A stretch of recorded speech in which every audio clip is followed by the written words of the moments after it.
emphasizing the importance of social justice. Why is social justice important? As you know, as we try to address issues of economic development in Zimbabwe, we are facing a number of challenges. If I were going to go into some of the challenges we are facing in Zimbabwe, number one, we've got a challenge of formality. We do have a significant portion of our economy operating in the informal sector, number one. Number two, we have got an energy deficit in Zimbabwe that is affecting productivity. Number three, this is the elephant in the house, the issue of the exchange rates. The difference between the formal rate and the market rate is creating disruption to business. And number four, availability of foreign currency for those companies that are dependent on foreign exchange to run their businesses. How does that come into the equation in the concept of social justice? Social justice is predicated on where we've got decent jobs, we're paying living wage, and there's productivity. All these issues that I've raised are affecting economic development, economic growth. How do we intend to achieve this? We think the critical thing, and this came out very clear in the Director General remarks, that we need to entrench social dialogue with Zimbabwe. Discussion, conversations between government, business, and labor.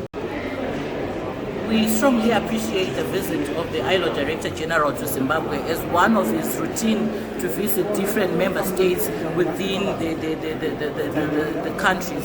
And of much appreciation is we are able to speak to the Director General. He's a very busy man, and even when you visit the ILC, yes, we get opportunities to discuss our issues with him, but in most instances the time is limited.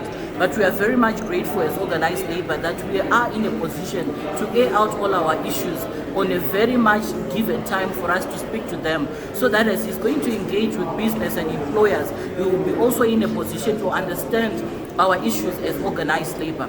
And of particular interest, the issues that I would want to highlight was the issue of the discrepancies between the local currency and the market dictates, where workers are earning their salaries in local currency and the market is demanding and dictating a payment in US dollars. So we loudly spoke about it without any hesitation. And also the issues of continued violations of workers' rights in different sectors, lack of collective bargaining, which is also mainly emanating from the macroeconomic environment that is not stable. And I can give you, for example, in most sectors that we represent, workers have not concluded their collective bargaining from 2022, and we're already in 2024, going to 2025. That is a clear violation of the legal frameworks and ILO labor standards in relation to the workplace relation that happens. And that on its own, it creates a serious deficit at the workplace, where workers are not in a position to decide and know what to do in the nearest future in terms of planning, social protection, retirement, and even how their welfare will be.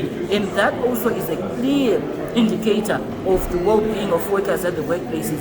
Issues of psychosocial will continue to be a rampant because workers are struggling to survive, and they are even failing to know how best they can move forward as a collective in terms of salaries.